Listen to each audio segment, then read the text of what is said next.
أعوذ بالله من الشيطان الرجيم. بسم الله الرحمن الرحيم.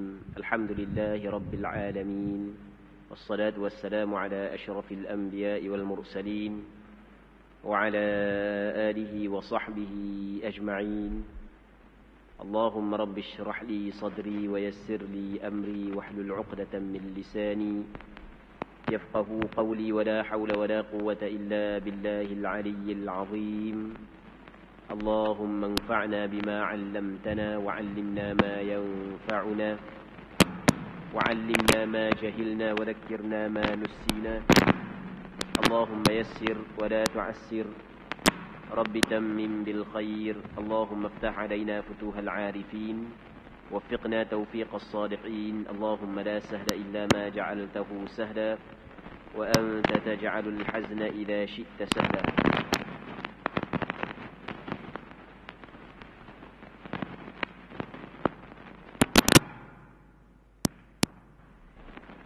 Jadi insyaAllah kita sambung semula pengajian kita As-Sawm, Ahkamuhu Zakatul Fitri, Salatul Eidain, fi madhabil Imam Syafi'i radhiyallahu anhu. Karangan Syekh Al-Allamah Muhammad Saleh Al-Anqad.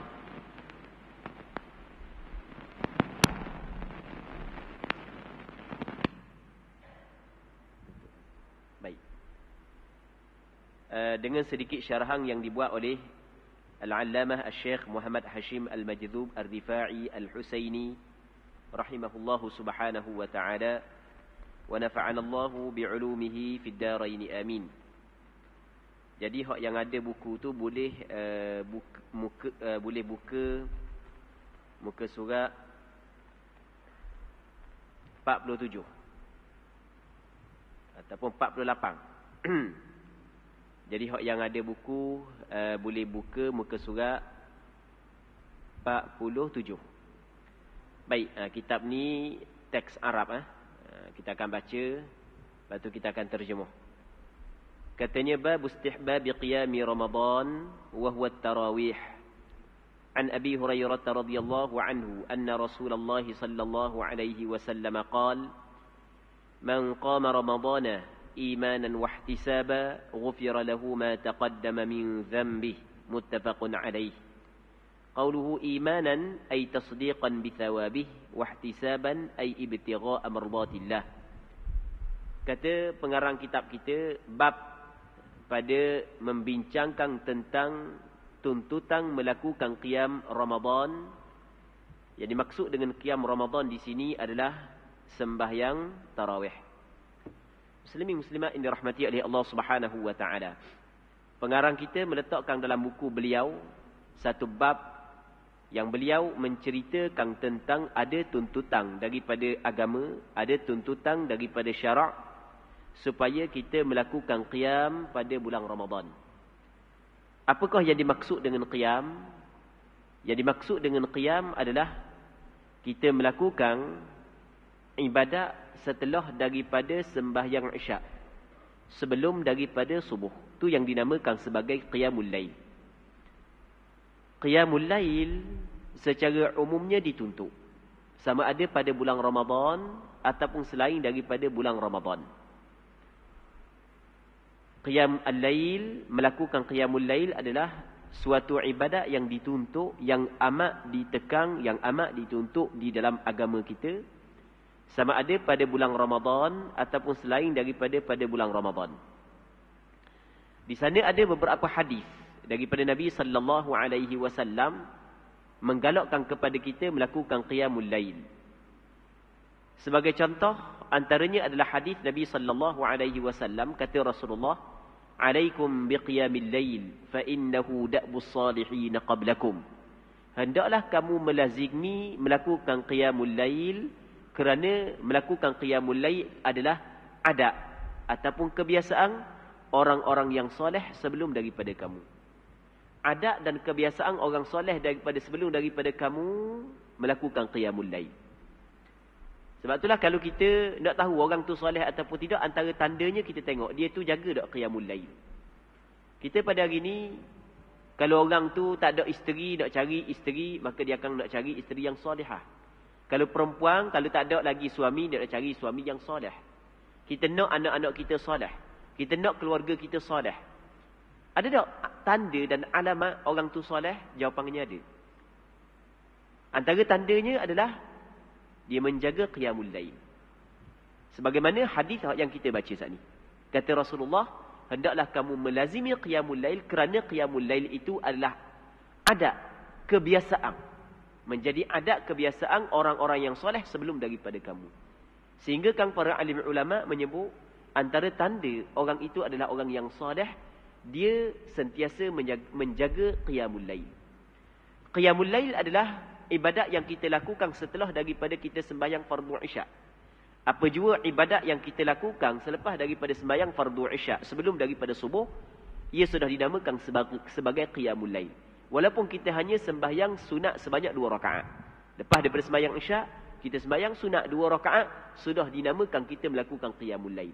Namun waktu yang lebih afdal kita melakukan qiyamul lail adalah setelah daripada separuh yang kedua malam, dan sekurang-kurangnya adalah kita sembahyang sebanyak 2 rakaat. Sebagai contoh, kita pada bulan Ramadan, lepas daripada isyak kita sembahyang tarawih, maka juga dikirakan sebagai qiyamul lail. Katakan pada malam tersebut kita letih sangat, sampai ke tertidur, kita nak sembahyang isyak, bangun-bangun sebelum daripada subuh kita sembahyang isyak, lepas daripada sembahyang isyak kita sembahyang sunat 2 rakaat, maka terhasil dah sembahyang qiyamul lail. Pengarang kita dia menyebut suatu hadis. Hadis ini sebenarnya adalah hadis yang cukup masyhur. Yang mana hadis ini diriwayat daripada Abi Hurairah radhiyallahu anhu bahawa Rasulullah sallallahu alaihi wasallam bersabda, sesiapa yang melakukan qiyam pada bulan Ramadan dengan penuh keimanan dan penuh pengharapan, maka diampun baginya segala dosanya hak yang telah lepas. Hadis ini dikeluarkan oleh Imam Bukhari dan Muslim di dalam kitab sahihnya. Jadi orang yang melakukan qiyamul lail pada bulan Ramadan dengan 2 syarat. Syarat yang pertama, penuh dengan keimanan. Maksud penuh dengan keimanan, kata pengarang kita, qauluhu imanan ay tasdiqan bi thawabi. Dia percaya tentang ganjaran pahala. Ketika dia melakukan qiyamul lail, dalam hati dia percaya ada ganjaran pahala yang Allah Subhanahu wa taala akan beri kepada orang yang melakukan qiyamul lail tersebut. Yang keduanya wahtisaban, dengan makna ay ibtigha mardatillah. Dia hanya mengharapkan keredaan Allah, mencari keredaan Allah, mengharapkan ganjaran daripada Allah. Apabila dia melakukan 2 perkara ini, maka apa hak yang didapat adalah Allah Subhanahu wa taala mengampun segala dosanya yang telah lepas.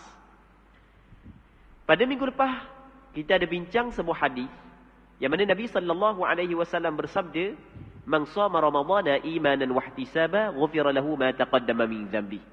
Sesiapa yang berpuasa pada bulan Ramadan dengan penuh keimanan dan penuh pengharapan, maka Allah Subhanahu wa taala mengampun segala dosanya. Jadi pada siang hari ibadat yang dilakukan oleh hamba akan diampun segala dosanya. Pada malam hari ada ibadat yang dilakukan oleh hamba akan diampun dosanya. Maka tidak salah kita kata bulan Ramadan adalah bulan pengampunan dosa. Bulan Ramadan adalah bulan yang Allah Subhanahu wa taala akan mengampun segala dosanya pada malam, pada siang. Malam ada ibadat yang apabila hamba melakukan ibadat tersebut dengan penuh syarat-syaratnya, dengan cukup syarat-syaratnya, diampun segala dosanya. Siang hari ada ibadat yang apabila hamba melakukan ibadat tersebut dengan cukup syarat-syaratnya, maka Allah Subhanahu wa taala ampun segala dosanya. Jadi pada bulan Ramadan, Allah Subhanahu wa taala memberi peluang kepada hamba, kepada pendosa, kepada hamba yang sentiasa melakukan dosa, dengan melakukan ibadat pada malam hari diampunkan dosanya, ibadat pada siang hari diampunkan dosanya. Tinggal lagi kita saat itu melakukan kedak ibadat tersebut, ataupun bagi orang yang buat dak ibadat tersebut, mesti dia kena penuhkan syarat-syarat yang ditetapkan oleh Allah Subhanahu wa taala agar dia mendapat kelebihan daripada ibadat tersebut. Seterusnya katanya, wa anhu radhiyallahu anhu qala, كان رسول الله صلى الله عليه وسلم يرغب في قيام رمضان من غير أن يأمرهم فيه بعزيمة فيقول من قام رمضان إيمانا واحتسابا ghufira lahu ma taqaddama min dhanbi, rawahu Muslim. Daripada Abi Hurairah, seorang sahabat Rasulullah sallallahu alaihi wasallam, katanya Rasulullah sallallahu alaihi wasallam sering mendorong, sering merangsang. Nabi sallallahu alaihi wasallam sentiasa menyuruh para sahabat untuk melakukan qiyam pada bulan Ramadan. Tetapi bukanlah suruhan ini suruhan yang wajib. Itu maksud min ghairi an ya'murahum fihi bi'azimah. Suruhan ini bukan suruhan yang wajib. Dengan maksud Nabi sallallahu alaihi wasallam menekankan, cukup mengambil berat. Rasulullah memerintahkan, menyuruh para sahabat melakukan qiyamul lail pada malam Ramadan. Tetapi suruhan ini bukanlah suruhan wajib. Bahkan suruhan ini adalah suruhan sunat. Dengan maksud orang yang tidak melakukan qiyamul lail pada bulan Ramadan, dia tidak berdosa. Namun dia telah terlepas daripada perkara yang cukup mulia, yang cukup besar, yang banyak kelebihannya. Kemudian kata Abu Hurairah lagi, kemudian Nabi sallallahu alaihi wasallam bersabda, barang siapa yang melakukan qiyam Ramadan dengan penuh keimanan dan dengan penuh pengharapan, maka Allah Subhanahu wa taala mengampung segala dosanya yang telah lepas. Tadi kita cerita bulan Ramadan adalah bulan pengampunan. Dan pengampunan pada bulan Ramadan bukan hanya pada pertengahan Ramadan, bukan. Di sana ada hadis yang menyebut Ramadan awalnya adalah rahmat, pertengahannya adalah keampunan, penghujungnya adalah pemerdekaan daripada api neraka. Cuma hadis ini diriwayat oleh sebahagian daripada ulama hadis dengan sanad yang lemah. Hadis ini adalah hadis yang dhaif. Sebenarnya bulan Ramadan, keseluruhan bulan Ramadan adalah pengampunan daripada Allah Subhanahu wa taala. Bermula daripada awal Ramadan, pertengahan Ramadan sehingga penghujung Ramadan, kesemuanya ada pengampunan daripada Allah Subhanahu wa taala. Bulan yang penuh dengan pengampunan. Dan bulan Ramadan adalah bulan rahmat. Bukan hanya rahmat pada permulaan, bahkan rahmat daripada permulaan hingga kepada penghujung. Di sana ada hadis yang mana Nabi sallallahu alaihi wasallam menyebut, "Idza jaa Ramadan, futihat abwabur rahmah." Apabila datangnya bulan Ramadan, maka dibuka pintu-pintu rahmat kepada hamba-hamba Allah Subhanahu wa taala. Terlalu banyak kebaikan yang Allah Subhanahu wa taala buka pada bulan Ramadan kepada hamba-hambanya. Antara kebaikan yang Allah Ta'ala buka kepada hambanya adalah melakukan ataupun berpuasa pada siang hari, melakukan qiyamul lail pada malam hari. Tinggal lagi hamba sahaja yang memasuki pintu-pintu yang Allah Subhanahu wa Ta'ala buka untuknya. Kita hamba yang banyak melakukan dosa, yang kita mengharapkan daripada Allah Subhanahu wa Ta'ala adalah keampunan.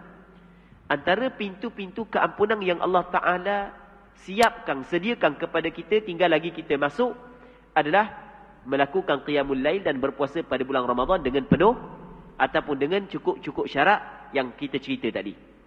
Seterusnya bab yang berikutnya katanya, babu fadli qiyami lailatul qadr wa bayani arja layaliha. Bab pada menceritakan tentang kelebihan melakukan qiyamul lail pada malam al-qadr. Al-Qadr ni adalah malang yang mulia. Al-Qadr dengan makna mulia. Malang yang mulia. Dan bab pada menyatakan malang yang paling diharap berlakunya Lailatul Qadr. Jadi bab ni yang pertama nak menyatakan kelebihan orang yang melakukan qiyamul lail pada malam Lailatul Qadr. Yang keduanya adalah nak menyatakan manakah malam yang diharapkan berlakunya Lailatul Qadr. Muslimin muslimat yang dirahmati oleh Allah Subhanahu wa taala. Umat Nabi Muhammad sallallahu alaihi wasallam adalah umat yang dirahmati ataupun umat yang sentiasa mendapat rahmat daripada Allah Subhanahu wa taala. Walaupun umur mereka pendek, umur mereka tidak panjang seperti umat-umat sebelum daripada ni. Dalam sebuah hadis yang dikeluarkan oleh Imam Ahmad bin Hanbal dalam kitab Musnad beliau, oleh Imam Hakim An-Naisaburi dalam kitab Al-Mustadrak Al-Sahihain, kata Nabi sallallahu alaihi wasallam, "Inna hadhihi al-ummah ummatun marhumah." atau kama qala, sesungguhnya umat ini, yakni umat Nabi Muhammad sallallahu alaihi wasallam adalah umat yang sentiasa dicucuri rahmat oleh Allah Subhanahu wa taala. Dengan umur yang singkat, umur lebih kurang dalam 63 tahun, umur ghalib. Mungkin ada orang yang lebih daripada 63 tahun tapi tidak banyak. Di kalangan umat Nabi Muhammad sallallahu alaihi wasallam, umur yang singkat yang diberikan oleh Allah Subhanahu wa taala, tetapi kita dapat mengumpul ganjaran pahala yang dapat mengatasi umat-umat sebelum daripada ni. Kerana ada ibadat-ibadat yang tertentu yang Allah Subhanahu wa taala lipat kali gandakan khususnya kepada umat Nabi Muhammad sallallahu alaihi wasallam. Antaranya adalah ibadat yang dilakukan pada malam Lailatul Qadar. Pada malam Lailatul Qadar, ibadat yang kita lakukan pada malam, satu malam sahaja, khairum min alfi syahr, lebih baik daripada 1000 bulan. Ini adalah mazhar ataupun zahirnya Allah Subhanahu wa taala telah menzahirkan kepada kita tentang besarnya rahmat yang Allah Subhanahu wa taala kurniakan kepada umat Nabi Muhammad sallallahu alaihi wasallam, sehingga ada malam-malam yang tertentu yang Allah Subhanahu wa taala lipat kali gandakan amalan kebaikan yang dilakukan oleh hamba Allah Subhanahu wa taala. Dan dalam bab ini juga pengarang kita ingin menceritakan dalam banyak-banyak malam pada bulan Ramadan, malam mana yang paling diharapkan berlakunya Lailatul Qadar. Lailatul Qadar adalah malam yang berlaku pada bulan Ramadan, tapi malam mana Allah Taala sahaja yang lebih mengetahui. Dan pernah pada satu ketika ketika hidup Nabi sallallahu alaihi wasallam, Rasulullah keluar daripada rumah dia ingin memberitahu kepada sahabat bilakah malam Lailatul Qadar. Tiba-tiba ada dua orang berbalah di luar rumah Nabi sallallahu alaihi wasallam. Punca daripada dua orang berbalah tersebut sehingga Rasulullah sallallahu alaihi wasallam terlupa malam mana?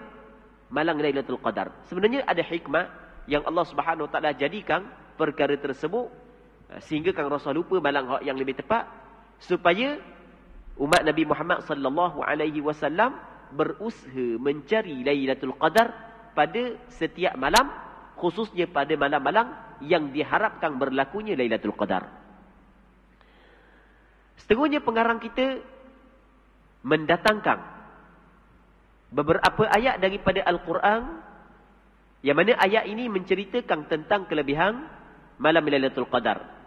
Katanya qala Allah Ta'ala, "Inna anzalnahu fi lailatul qadr, wa ma adraka ma lailatul qadr, lailatul qadri khairum min alfi syahr, tanazzalul malaikatu war-ruhu fiha bi'izni rabbihim min kulli amr, salamun hiya hatta matla'il fajr." Ini surah di antara surah yang biasa kita dengar. Bukan ramai di kalangan masyarakat kita ingat surah ni. Katanya Allah Subhanahu wa taala berfirman, "Inna anzalnahu fi lailatul qadr." Sesungguhnya kami telah menurunkan Al-Quran pada malam yang penuh dengan kemuliaan. Malam Al-Qadar, malam yang mulia. Jadi Allah Subhanahu wa taala menurun kalamnya yang mulia pada malam yang penuh dengan kemuliaan.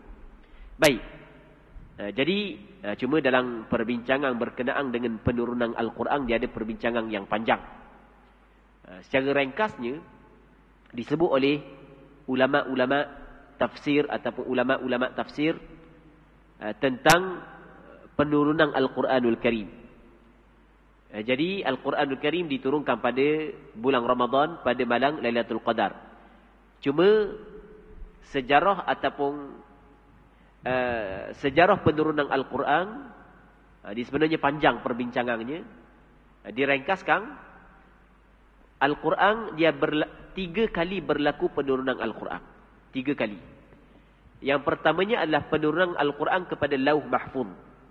Di sana ada satu tempat yang dinamakan sebagai Lauh Mahfuz, yang menjadi kewajipan kepada setiap kita beriktikad wujudnya tempat ini. Kerana tempat ini disebut di dalam Al-Quranul Karim, disebut dalam hadis Nabi sallallahu alaihi wasallam. Yang mana pada tempat ini ditulis segala takdir-takdir, segala ketetapan-ketetapan yang telah ditetapkan oleh Allah Subhanahu wa taala kepada hamba-Nya. Segala perkara yang telah lepas, perkara yang sedang berlaku dan perkara yang akan berlaku, semuanya tertulis pada lauh mahfuz. Baik, termasuklah Al-Quranul Karim sendiri tertulis pada lauh mahfuz. Jadi penurunan yang pertama Al-Quran adalah kepada lauh mahfuz. Sebagaimana Allah Subhanahu wa taala menyebut dalam Al-Quranul Karim, bal huwa Qur'anun majidun fi lauhim mahfuz. Bahkan ia adalah Quran yang mulia, dia berada pada lauh mahfuz. Okey, penurunan yang pertama Al-Quran adalah kepada lauh mahfuz. Penurunan kedua Al-Quran adalah daripada lauh mahfuz kepada Baitul Izzah. Baitul Izzah adalah satu tempat yang berada pada langit yang pertama. Kita tidak mengetahui perkara ini kerana perkara ini adalah perkara yang gaib. Kita tidak pernah sampai di tempat tersebut melainkan melalui wahyu. Jadi oleh kerana Nabi SAW yang menyatakan hal yang tersebut, oleh kerana para sahabat yang menyatakan perkara itu, yang sudah pastinya benda yang gaib, para sahabat tidak akan bercakap dengan akal mereka sendiri, bahkan mesti mereka ambil daripada Nabi SAW. Maka kita percaya di sana ada satu tempat yang nama dia Baitul Izzah yang terletak pada langit yang pertama. Maka penurunan yang kedua Al-Quran adalah daripada Lauh Mahfuz kepada Baitul Izzah. Penurunan kedua daripada Lauh Mahfuz kepada Baitul Izzah. Penurunan yang ketiga adalah daripada Baitul Izzah kepada Nabi Muhammad SAW. Yang mana penurunan yang ketiga ia berlaku selama 23 tahun. 13 tahun ketika Rasulullah berada di Mekah, 10 tahun ketika Rasulullah berada di Madinah.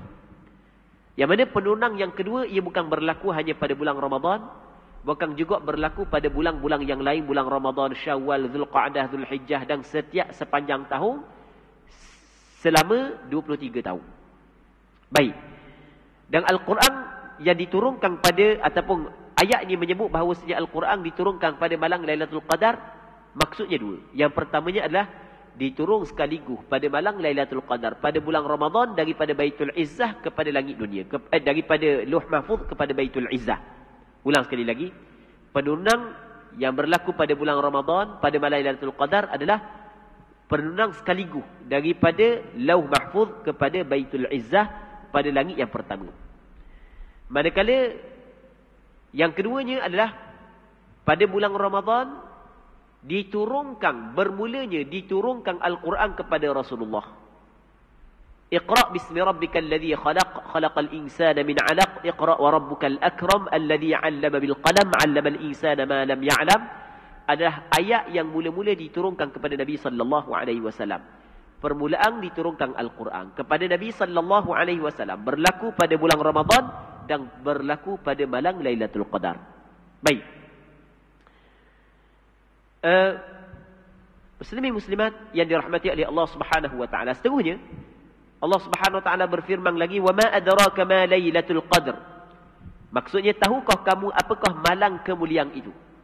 Allah Taala menceritakan sesungguhnya Allah Subhanahu wa taala menurunkan Al-Quran pada malam Lailatul Qadar. Mu tahu tak malam Lailatul Qadar tu benda?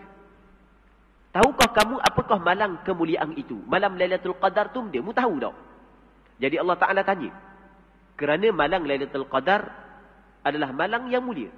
Sehingga Allah Subhanahu wa taala sebelum menceritakan tentang apa yang berlaku pada malam tersebut, Allah Subhanahu wa taala tanya dulu.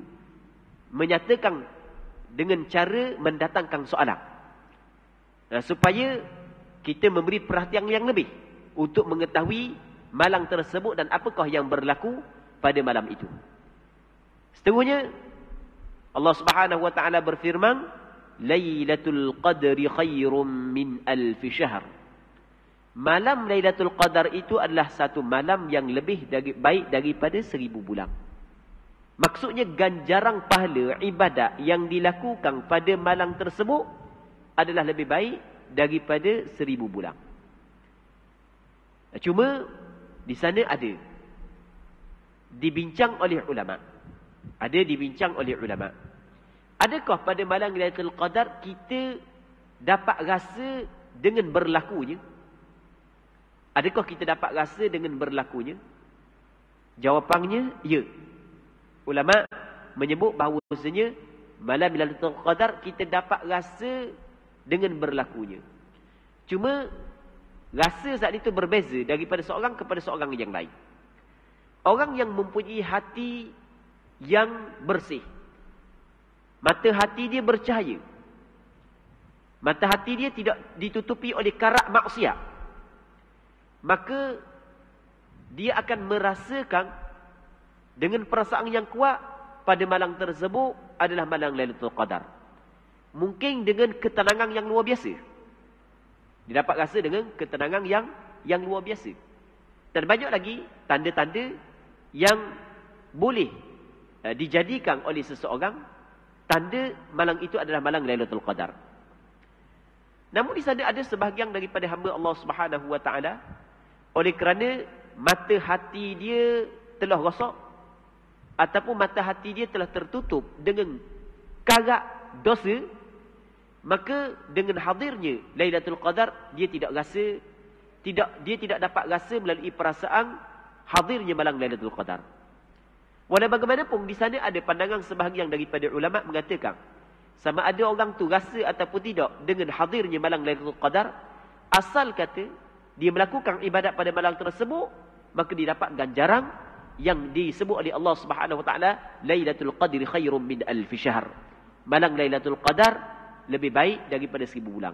Tapi yang pastinya orang yang beribadat pada malam tersebut dengan perasaan bahawasanya malam itu adalah malam Lailatul Qadar, ganjaran dia dilipat gandakan berbanding dengan orang yang tidak merasakan perkara tersebut.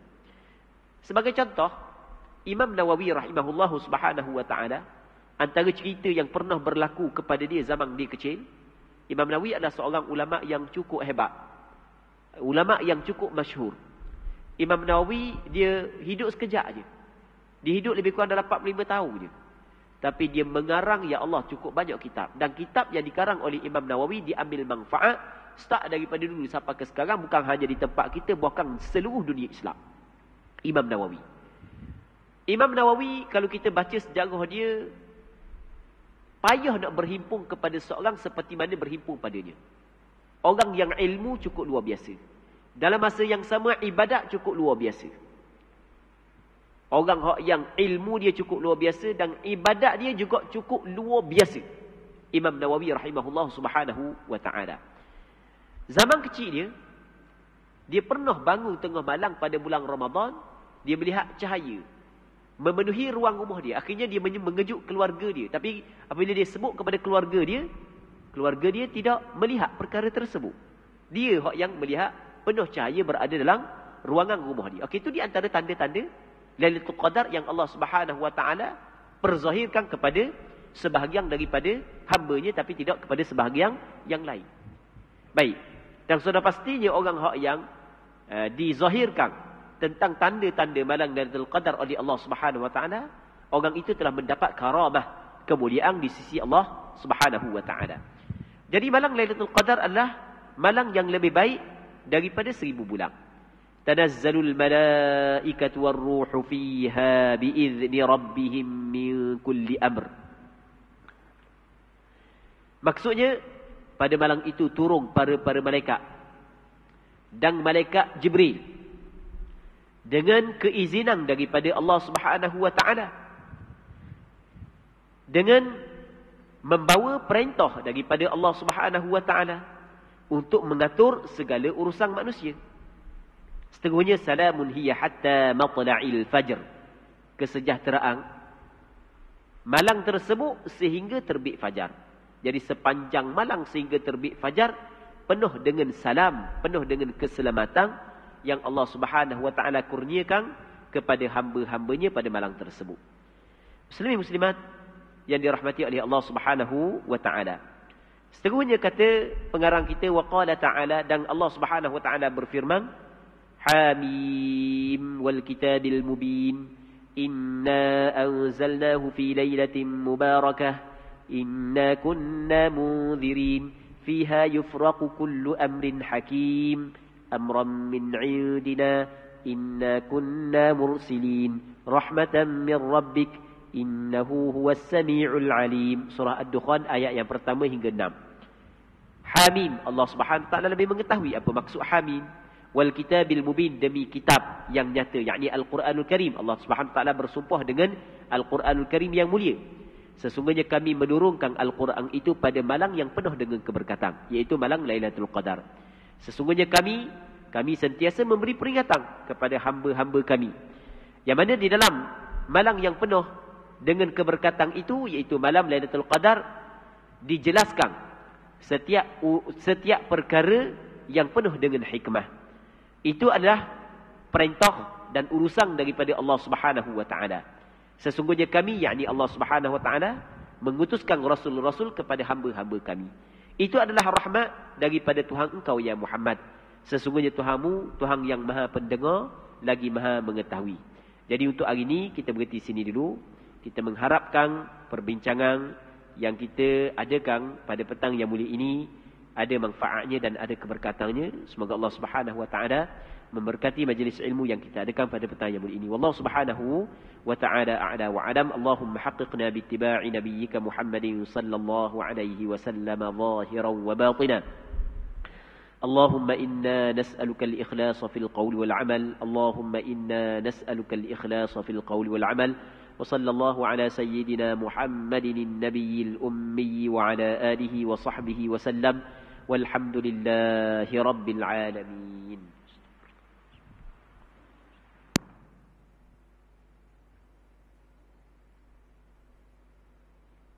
ربنا آتنا من لدنك رحمة وهيئ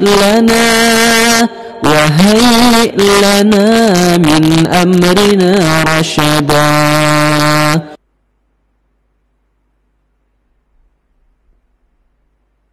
ربنا